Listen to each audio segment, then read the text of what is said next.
نمازوں میں سے ایک نماز کہ جس کی اہمیت فرض نماز کے بعد سب سے زیادہ ہے وہ تہجد کی نماز ہے۔ تہجد کی نماز یعنی رات کی نماز ہے کہ جس کی اہمیت فرض نمازوں کے بعد سب سے زیادہ اہمیت اسی کی ہے۔ اور حدیث شریف میں رسول اللہ صلی اللہ علیہ وسلم نے واضح فرمایا افضل الصلاۃ بعد الفریضہ صلاۃ اللیل، کہ سب سے افضل نماز فرض نماز کے بعد وہ صلاۃ اللیل وہ رات کی یعنی تہجد کی نماز ہے۔ یہ وہ نماز ہے کہ جس کو صرف اللہ کے نبی نے نہیں بلکہ پچھلی امتوں میں نبیوں نے بھی اسی نماز کو اختیار کیا۔ حضرت سلیمان علیہ السلام کی والدہ نے اپنے بیٹے سلیمان علیہ السلام کو نصیحت کی، یا بنیا، اے میرے بیٹے، رات کو کم سویا کرو۔ رات کو جو بندہ سوئے گا قیامت کے دن جب وہ آئے گا تو اس کے ہاتھ نیکیوں سے خالی ہوں گے۔ حضرت داؤد علیہ السلام فرمانے لگے کہ مجھے اللہ نے اس بات کی وحی کی کہ جو بندہ اس بات کا دعویٰ کرتا ہے کہ میں اللہ سے محبت کرتا ہوں اور پھر رات کے وقت وہ سوتا رہے تو یہ اپنے دعوے میں سچا نہیں ہے۔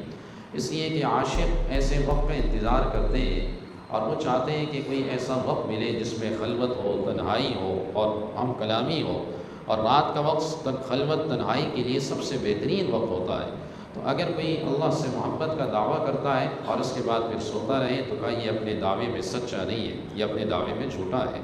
خود اللہ نے قرآن مجید میں مختلف آیات میں رات کی نماز کا حکم دیا۔ فرمایا یا ایھا المزمل، اے چادر میں لپٹنے والے، قم اللیل الا قلیلا، رات کو کھڑے ہو کر تھوڑی دیر عبادت کرو، یا ساری رات نصفہ او انقص منہ قلیلا، آدھی رات یا اس سے زیادہ، او زد علیہ ورتل القرآن ترتیلا۔ ایک آیت میں فرمایا ومن اللیل فاسجد لہ وسبحہ لیلا طویلا، کہ رات کے وقت اللہ کے حضور سجدے کیا کرو، اس اللہ کی لمبی لمبی تسبیح کیا کرو۔ ایک آیت میں فرمایا کانوا قلیلا من اللیل ما یہجعون، میرے کچھ بندے نیک ایسے ہیں کہ رات کو ان کے پہلو ان کے بستروں سے جدا ہوتے ہیں، وبالاسحار هم یستغفرون، اور جب صبح کا وقت ہوتا ہے تو استغفار پڑھتے ہیں، استغفر اللہ استغفر اللہ۔ استغفار اس بات میں نہیں پڑھتے کہ رات کو انہوں نے گناہ کیے، اس بات میں پڑھتے ہیں کہ اے اللہ جس طرح تیری عبادت کرنے کا حق تھا اس طرح ہم نہ کر سکے، اے اللہ ہمیں معاف فرما دے۔ عبداللہ بن عمر رضی اللہ عنہ، حضرت حفصہ رضی اللہ عنہ کے بھائی اور حضرت عمر بن خطاب رضی اللہ عنہ کے صاحبزادے، انہوں نے ایک دفعہ خواب دیکھا، بخاری شریف کی روایت ہے کہ خواب میں کوئی انہیں آگ کے کنویں کی طرف کھینچ رہا ہے۔ انہوں نے اپنی بہن سے کہا کہ اس کی تعبیر اللہ کے نبی سے پوچھ لے۔ تو حضرت حفصہ رضی اللہ عنہ نے رسول کریم علیہ السلام سے سوال کیا کہ میرے بھائی نے یہ خواب دیکھا ہے، اس کی کیا تعبیر ہے؟ آپ نے فرمایا نعم الرجل عبداللہ، عبداللہ بڑا بہترین بندہ ہے، لو قام یصلی باللیل، کاش کہ وہ رات کی نماز پڑھنے والا بن جائے۔ بہن نے اپنے بھائی کو یہ بات بتائی، تو بھائی کو جب یہ بات پتہ چلی تو حضرت عبداللہ بن عمر رضی اللہ عنہ اس کے بعد ساری زندگی رات بھر نہیں سوئے۔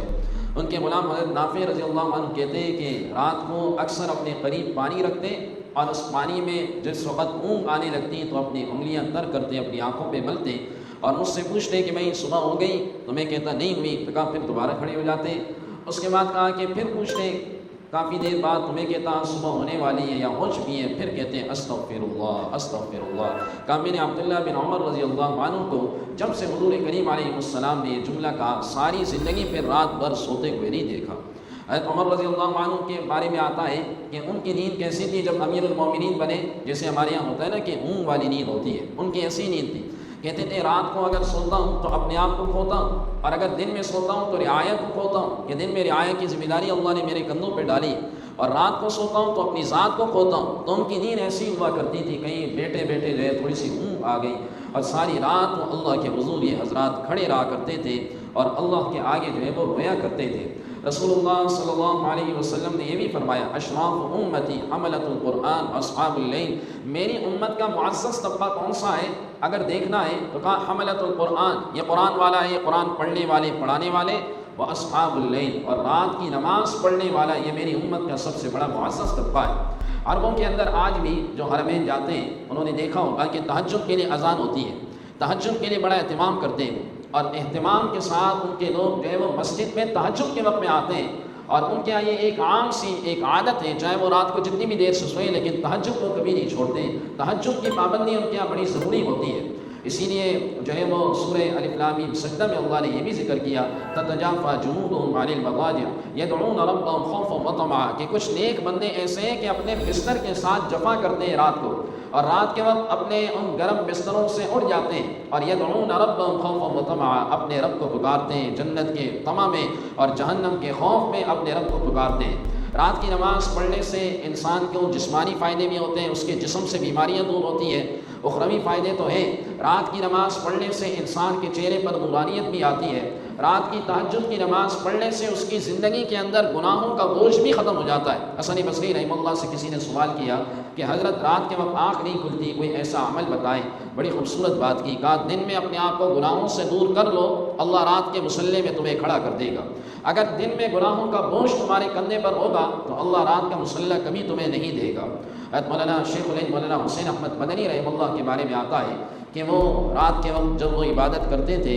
اور صبح کے وقت فجر کے بعد جب ان کے خدام جاتے ہیں ان کے کمرے میں تو ایک کپڑا ان کے پاس ہوا کرتا تھا، اور جب اس کپڑے کو ان کے خدام فجر کے بعد اٹھاتے تو اس کو نچوڑتے، اور نچوڑنے کے بعد جیسے گیلا کپڑا ہوتا ہے جب اس کو نچوڑا جاتا ہے پانی کس طرح تیزی سے نکلتا ہے، یہ اتنا رویا کرتے تھے کہ اس کپڑے سے ایسے ہی پانی نکلا کرتا تھا۔ ان حضرات کو پتہ تھا کہ رات کی جو عبادت ہے وہ بڑی ضروری ہے۔ ایک مومن اگر اللہ کی محبت کا سچا دعویٰ کرتا ہے تو وہ رات کی کچھ نہ کچھ عبادت ضرور کرے گا، اور کچھ نہ صحیح تو رات کو جو ہے وہ 2 رکعت 4 رکعت بندہ پڑھ لے۔ اور خاص کر رمضان المبارک کے ان ایام میں بندے اپنی عادت بھی بنا سکتے ہیں۔ ویسی سحری کے لیے انسان بیدار ہوتا ہے، جاگتا ہے، تو سحری کے لیے جب آپ جاگتے ہیں تو آپ 2 رکعت 4 رکعت 6 رکعت 8 رکعت پڑھ کر تھوڑی دیر دعا مانگیں۔ کیا آتا ہے کہ یہ وہ وقت ہوتا ہے جس وقت اللہ کا عرش پہلے آسمان پر ہوتا ہے، اعلان ہوتا ہے حل من مستغفر فاغفر له، حل من مسترزق فارزق له، کون ہے مجھ سے مغفرت طلب کرنے والا، کون ہے مجھ سے رزق کی حاجت پوری کرنے والا، میں اس کی حاجت پوری کروں۔ سارا دن ہم رزق کے لیے پریشان ہوتے ہیں، سارا دن چلتے ہیں اور دھکے کھا رہے ہوتے ہیں، اور جس وقت اعلان ہو رہا ہوتا ہے اس وقت ہم ہمت نہیں دکھاتے، اس وقت جو ہے وہ اللہ کو راضی نہیں کرتے۔ اگر اس وقت ہم بیدار ہو جائیں اور اس وقت تھوڑی دیر کے لیے اللہ کو راضی کریں تو ہمارے دن بھر کے سارے مسئلے حل ہو جائیں گے۔ ایک روایت میں اسماء بنت عمیس رضی اللہ عنہ فرماتی ہے کہ رسول اللہ صلی اللہ علیہ وسلم نے ارشاد فرمایا قیامت والے دن حشر کا میدان جب سجا ہوگا تو اعلان ہوگا این الذین کانوا تتجافا جنوبهم عن المضاجع، کہاں ہیں وہ لوگ کہ جو رات کے وقت ان کے پہلو بستروں سے جدا ہوتے تھے، کہاں ہیں وہ لوگ؟ تو کہا کہ فیقومون، تو لوگ کھڑے ہو جائیں گے، وہ قلیل، اب تھوڑے لوگ ہوں گے۔ اس کے بعد کہا جائے گا ادخلوا الجنت بغیر حساب، ان سب کو بغیر حساب کے جنت میں داخل کر دو۔ اس لیے کہ رات کے وقت یہ عبادت کیا کرتے تھے، رات کی تنہائی میں اللہ کو یاد کیا کرتے تھے۔ رات کی تنہائی کی عبادت تھوڑی دیر ہو لیکن یہ ضروری ہے۔